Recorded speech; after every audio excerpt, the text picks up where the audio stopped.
இன்றைக்கி நாம் வந்து 1 mm மேக்ரமி த்ரெட் யூஸ் பண்ணி க்ரோசே டைப்பில் 3 mm நீடில் யூஸ் பண்ணிவிட்டு நம்ம என்ன பண்ணுறோன்னா ஒரு இயரிங் பண்ண போகிறோம்.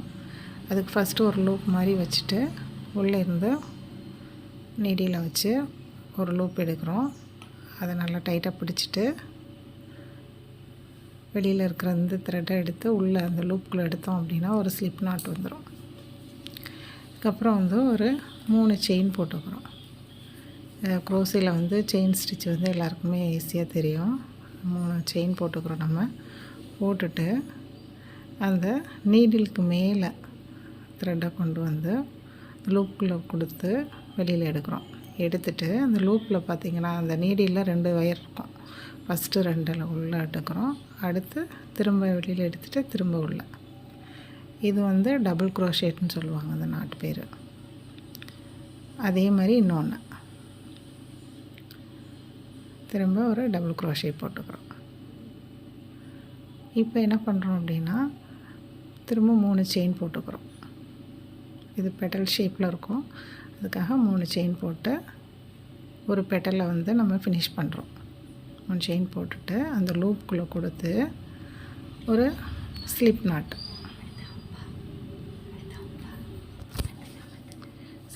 போட்டு எடுத்துக்கிறோம். இப்போ திரும்ப ஒரு 3 செயின் போடுறோம்.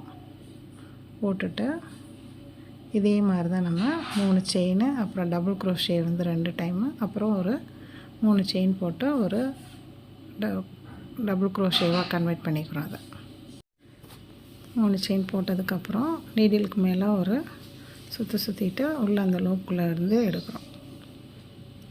இது வந்து டபுள் க்ரோஷே. இதுமாதிரி 3 செயின் போட்டு அதுக்கப்புறம் 2 டபுள் க்ரோஷே போட்டு அதுக்கப்புறம் 3 செயின் போட்டுட்டு இந்த பெட்டலை வந்து நம்ம முடிக்கணும். பெட்டல் சைஸ் வந்து உங்களுக்கு பெருசாக வேணும்னா நீங்கள் என்ன கூட வந்து வச்சுக்கலாம். நான் வந்து 4 நாட் வச்சுருக்கிற மாதிரி இருக்குது பாருங்கள். இப்போ ஒரு ஸ்லிப் நாட் போட்டு முடிச்சிட வேண்டியதுதான்.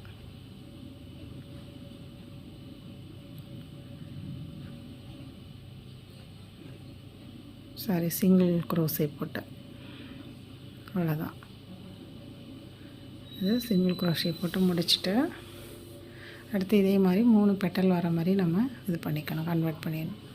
உங்களுக்கு எத்தனை பெட்டல் வேணுமோ அதே மாதிரி நீங்கள் போட்டுக்கலாம். நான் வந்து 3 வந்தால் போதும் அப்படின்னு சொல்லிட்டு வச்சுருக்கிறேன். பாருங்கள் 3 செயின்.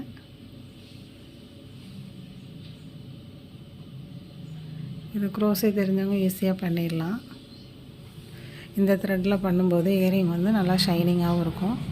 இதில் வந்து நீங்கள் டெக்கரேட் பண்ணுறதுனாலும் ஸ்டோன் வச்சு கூட நம்ம பண்ணலாம். இல்லை பீட்ஸ் வச்சு பண்ணணுன்னா ஃபஸ்ட்டே த்ரெட்டில் வந்து நம்ம பீட்ஸை வந்து இன்சர்ட் பண்ணிட்டு பண்ணணும் அப்படின்னா ரொம்ப நல்லாயிருக்கும். அது இன்னொரு நாளைக்கு நான் உங்களுக்கு போட்டு காமிக்கிறேன். பாருங்கள் அவ்வளோதான்.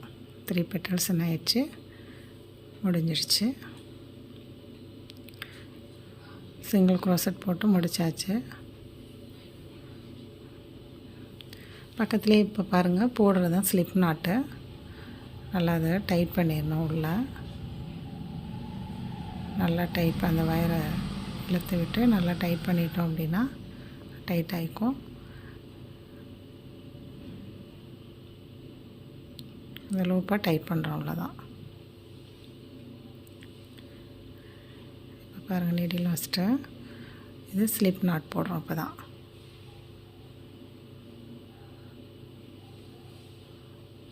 அப்படியே எடுத்து அந்த லூப்புக்குள்ளே கொடுத்தேன். இது ஸ்லிப் நாட்டு. நான் உங்களுக்கு நாட் மட்டும் எப்படி போடுறதுன்னு நான் உங்களுக்கு சொல்கிறேன் அப்புறம். அவ்வளோதான். இப்போ வந்து உங்களுக்கு ஹேங்கிங் மாடலில் பண்ணுறதுனால ஒரு 5 to 6 செயின் வந்து நம்ம போட்டுக்கிறோம். உங்களுக்கு எவ்வளோ லென்த்துக்கு வேணுமோ அத்தனை செயின் போட்டுட்டு நம்ம கட் பண்ணிட வேண்டியதுதான். 3 4 5 பாருங்கள். பின்னாடி பார்த்துக்கோங்க. இந்த செயின்ட்டை கொஞ்சம் லென்த்தாக வேணும் அப்படிங்கும்போது நம்ம இன்னொரு 2 செயின் போட்டுட்டு கூட கட் பண்ணிக்கலாம்.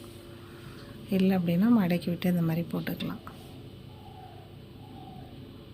பார்த்திங்கன்னா நான் ஒரு 6 செயினுக்கிட்ட மேலே போட்டுட்டு முடிச்சிருக்கிறேன். அதை வந்து அப்படியே கட் பண்ணிட வேண்டியதான். நார்மலாக நம்ம எப்படி குரோசே ஆனில் வந்து கட் பண்ணுவோமோ அதே மாதிரி நம்ம அந்த நாட்டை கட் பண்ணி விட்டோம் அப்படின்னா டைட் ஆகிக்கும். அதை உள்ளே எடுத்துகிட்டு ஃபுல்லாக நான் கட் பண்ணி விட்டுறோம். இது மேக்ரமி த்ரெட்டுங்கிறதுனால நம்ம என்ன பண்ணோம்னா ஹீட் பண்ணி தான் நம்ம வந்து ஒட்டி விடணும், ஜாயின் பண்ணி விடணும்.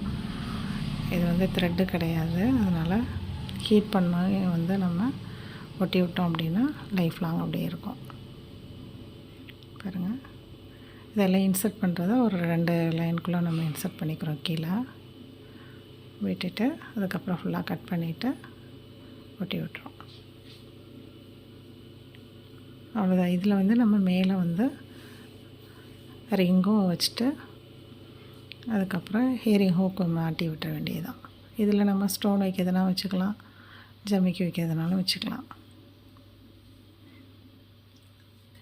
அவ்வளோதாங்க. இந்த வீடியோ உங்களுக்கு பிடிக்கும்னு நினைக்கிறேன். லைக் பண்ணுங்கள், ஷேர் பண்ணுங்கள், சப்ஸ்கிரைப் பண்ணுங்கள். அதோட பெல் பட்டனை கிளிக் பண்ணிவிடுங்க. தேங்க்யூ.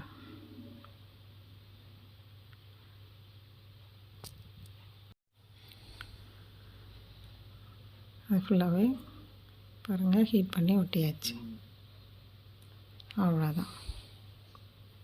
இப்போ ஹூக் மட்டும் எப்படி மாட்டுறோன்னு பார்த்துக்கோங்க. ஏன்னா நம்ம அந்த பின்னல் நம்ம இப்போ செயினில் பின்னும்போது மேலே வந்திருக்கும்.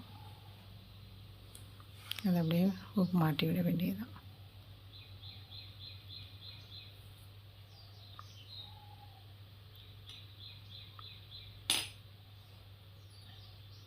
இது வெவ்வேறு டைப்லேயே நம்ம பின்னலாம்.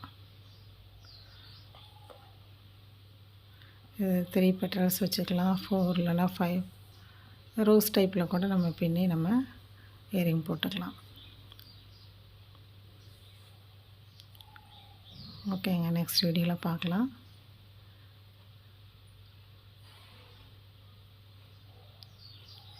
Okay, thank you.